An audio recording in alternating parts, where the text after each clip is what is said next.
परशुराम विद्या मंदिर व junior college गगनबावडामध्ये भारतीय मानक ब्युरो अंतर्गत कार्यक्रम संपन्न। जिल्हा परिषद कोल्हापूर संचलित परशुराम विद्या मंदिर व ज्युनियर कॉलेज गगनबावडा व भारतीय मानक ब्युरो यांच्या संयुक्त विद्यमानाने ग्राहकांची फसवणूक होऊ नये या संदर्भात आज मंगळवार दिनांक 30 एप्रिल 2024 रोजी कार्यक्रम घेण्यात आला। या कार्यक्रमासाठी प्रमुख मार्गदर्शक डॉक्टर गजानन वसंत खांडे यांनी विद्यार्थ्यांना समाजामध्ये ग्राहकांची कशी फसवणूक होते, ती फसवणूक कशी टाळावी, तसेच वस्तूंची गुणवत्ता कशी तपासावी या संबंधित अनेक उदाहरणाद्वारे कृतीयुक्त दाखले देऊन योग्य उचित मार्गदर्शन केले। या प्रसंगी बिस्किट या विषयावर कशी प्रक्रिया केली जाते, त्यांचा गुणात्मक दर्जा कसा तपासला जातो याविषयी विद्यार्थ्यांच्या मध्ये लिखित स्वरूपात स्पर्धा घेण्यात आल्या।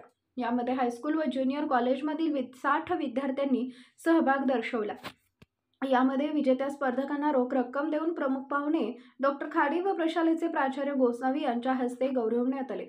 कार्यक्रमाचे प्रास्ताविक स्वागत मनोगतामध्ये राजू नाईक यांनी बाजारातील वस्तू व सोन्याची शुद्धता कशी ओळखावी या संदर्भात मार्गदर्शन केले। अध्यक्ष मनोगतात प्राचार्य रंगराव गोसावी यांनी विद्यार्थ्यांना एखादी वस्तू खरेदी करताना कोणकोणत्या गोष्टींची माहिती असावी, ISO मानांकन असणाऱ्या जशा संस्था दर्जेदार असतात तशाच वस्तूही असतात, त्या संदर्भात उदाहरणाद्वारे मार्गदर्शन केले। या प्रसंगी PPTचे सादरीकरण देशमुख सर दीपक पाटील यांनी केले।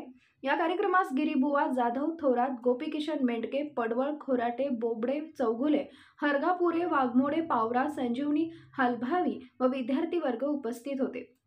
सूत्रसंचालन गिरीबुवा व आभार चौगुले यांनी मानले।